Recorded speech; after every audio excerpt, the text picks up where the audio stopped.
Good morning and welcome to River City Live. How can you look at those giraffes eating out of our hands and not be in a great mood? I was just supposed to be in a happy mood every single time I see that. I remember feeding them. That was fun. That was a really good time. I was a little scared at first because they have like really long tongues. You were scared. I was a little scared, yeah. There's a phobia when you are scared of giraffes. And he has phobia it. or something like that, yeah. Which is, and the good news is he's pretty safe most times.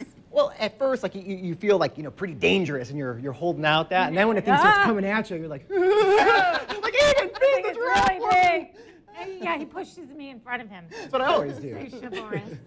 But you were talking about moods, and for the most part, we're pretty lucky because we're always in good moods for the most part. I feel like it. I feel like right, that. don't you think? Yeah. Okay. You're not going to take that back? Yeah, no, come on, Stuart. For the most part, we are. Except for Mondays, but that's another story. Yeah, except for Mondays. But you're still overall, you're in a good mood. Well, we were looking at some studies with moods, and this is kind of interesting. It turns out that, on average, most women say that they're moody 5 hours per week. Okay, so that's not that bad. 5 hours. There's a lot of hours in a week, and 5's not bad. And then another study, onto that with percentages, it says that women, some of them, 50% of the time, they're moody.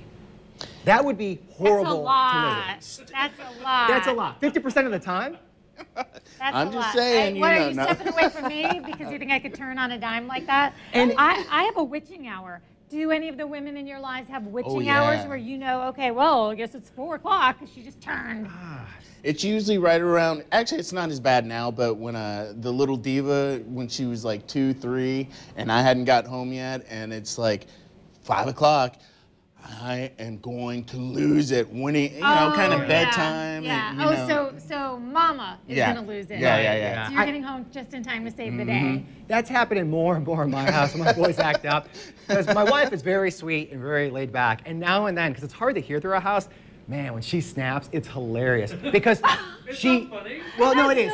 Because terrible. she can't get a mean voice. She kind of gets more nasally. I told you this. And I just start laughing. And my kids aren't scared. And they're just like that. So then I have to yell because I have a pretty big bark when I do. But then I start laughing. Yeah. Because you were yelling at us because Mom told you to yell at us. You don't even know what happened. I'm like, actually, I don't. What happened here? I just want to hit on this point. 68% of men zone out when their partner's in a bad mood. And Which only makes it worse. Yeah. We put a poll up on Facebook because we wanted to know how many hours a week you spend in a bad mood. And there it is, 1 to 5 hours in the lead. 5 to 10 hours, 33%, that's still a lot of us. And then 10 to 15 hours at 20%. And then 15 or more hours, 7%. Oh man, maybe I it's just want to something. touch on, Rance, what you said with this part. 68% of men zone out when their partner is in a bad mood. Man, this is my father-in-law. Whenever my in-laws come to visit, and he just spaces out, he just shuts down, and it's just sad. It's like just a blank stare. His soul is just taken from his body. And I see that all the time now, and as I get older, I see it more. So hope the in-laws aren't watching right now, but That's we're sending great. this clip. just telling you what I see. Well, along with that poll, we also posted another poll. We wanted to know your opinion about a particular news story. You may have seen this, a 17-year-old young lady who was arrested. She separated from her folks at the Jags game, and she was picking up a cup of beer. This is according to her defense attorney, Rick Block, said she was picking up a cup of beer, and just because she was holding it, moving it from a table, in their words, during, I guess, cleaning up after beer pong, she was arrested for underage possession. Possession, because all she was is touching the cup. So this, of course, could follow her for a long time. She's a cheerleader. They sent that information right over to the school. She was expelled for this. Almost expelled. Almost expelled. Okay. So we asked you what you thought about it. And a lot of you chimed in and said, that's ridiculous. It's the dumbest thing I've ever heard. Common sense. Oh, but Julie wants me to have a nice day, so I appreciate that very much. Well, thanks, Julie. Thanks, Rance Julie. and I are just sitting here. All right, I'm in a bad mood now. Stephen, total waste of time and taxpayers' money. Teresa Cisco Oldring, I'm at a loss for words on the stupidity of that agent. All right, now, the last one, this is stupid. What about waitresses? They're under 21 carrying beer. Now, I'm going to say this. I don't weigh in on this one because there might be more to this story. I don't know the girl, but it just to me, I'd like to know if maybe there was a lot of activity observed. She left her parents. Now all of a sudden she's hanging out where there's beer pong happening. Yeah. Maybe the agents are observing a lot of things, but what they were able to act on was this. You don't Like when know. you, at face value, something's Sure, at missing, face I value. think, right? Of You know, course because at it just, face value. all it right now, they're saying possession. She was holding a cup. That's it. And the agent saw that and acted on it. So I just wonder if there's more parts of the story that will surface or we'll see.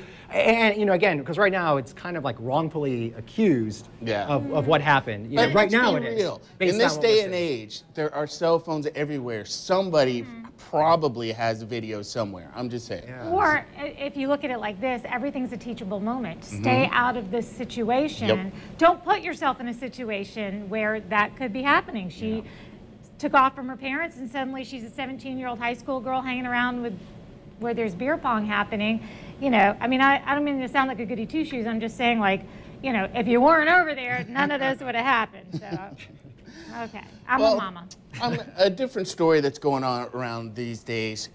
Americans have wasted $2 billion putting premium gas in cars that don't need it. Now, my car actually says, you know, put it in there, but I don't when you consider prices. But, I mean, in your cars, do they require premium? No. Would you no, ever no. put premium in there? I don't.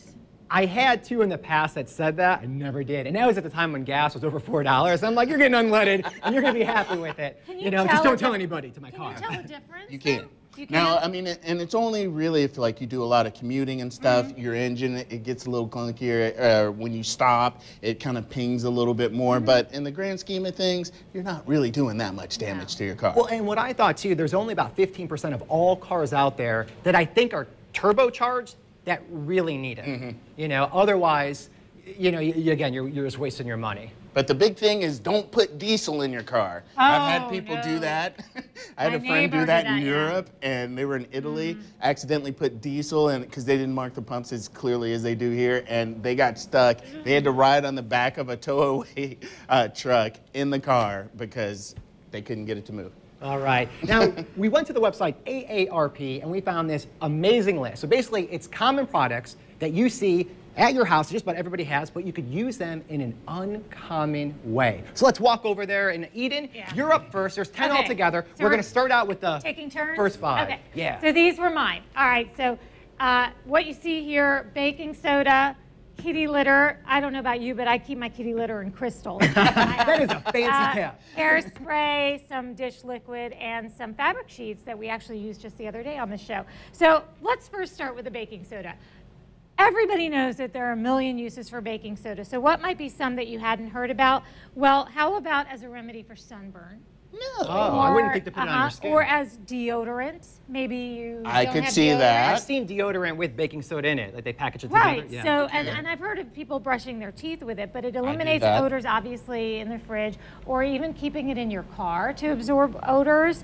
And, you know, if you have an upset stomach or a bee sting, there are uses there. So that one's kind of a, I don't want to say it's a no-brainer, but everybody knows there are a lot. Yeah. Sure. The kitty litter, now, do you remember I did a kitty litter face mask? I I did, put yes, water yeah, in it, yeah. and I did it on my How face. can I forget? So that's one thing. Another thing for kitty litter, though, is to pull moisture out of the air. So if you would put a bowl out somewhere, it could, in a damp area, pull water out.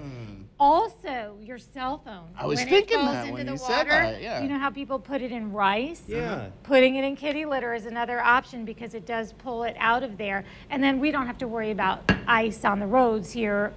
Occasionally we do, but you could, you know, to get Really? traction. Oh, so keep if it with you and then put it under the tire Oh, to get okay. traction. Right. I That's mean, smart. maybe once I every did few know that, years. though, coming from some of the places I've lived. Yep, so. Yeah, that's All right, smart. onto the hairspray. Now, for hairspray, I think getting ink out of clothing, have you heard that one? I've heard that one because before. there's alcohol in hairspray, right? Is that Right. why? I'm guess. not sure exactly what it is in it. Also, if you wear pantyhose, which hopefully you don't have to in the summertime, but if you do, if you spray them down first, it will help prevent the runs. So that's interesting. That's your hairspray. But this is one I had not thought of, spraying it on leaves and flower petals. somebody gives you flowers, it helps them to last longer and it preserves them. So I'll just set that one right there for now. And then we're moving on to the dish liquid. I'm going to add something to the list that we already have, the dish soap being used as weed killer, putting it in a spray bottle with some salt and a gallon of white vinegar and spraying it there. But also, you may remember this, I did a segment on mosquitoes. And lemon dish soap in a nice shallow dish attracts mosquitoes. So it pulls the mosquitoes away Did not know that. Yeah, so it could help kill weeds and then ward off mosquitoes, because both of those are usually pretty toxic, the products that you'd buy. So right, so why it's not just go one with more dish soap? natural I like way. that. And then finally this one, fabric softeners. So putting them in a suitcase like I did the other day, you can put them in a car, put them anywhere you're wanting to eliminate the odor, not just in a load of wash, but also taking them out and using them as towels. Cleaning, I'm driving Stuart crazy over there on the camera, aren't I? So cleaning things, cleaning things with that. Because they're kind of And then- coarse, right? And then I put them in my shoes. When I take off a pair of shoes that are smelly, I just throw them in my shoes. I definitely use them in my car. I put them under the seat after I detail. I detailed the cars this weekend, but You know what I did in college? I would take it, put it on the other side of a fan, and then it would suck it in on the other side, and my whole room would smell Snuggle Soft. college hack. Yeah, college were hack. about the only I kid in actually had a lot of college. college hacks, yeah. I'd like, come on in. Oh, we it know smells some of your amazing in college my room. stories. Well, so that means my turn is done, and you have Yeah, some I that you're have sharing 5 too. coming up later on in the show. Now, if you have a common household product that you use in an uncommon way, put it on our Facebook page, River City Live TV. Stick around. We'll be back right after this.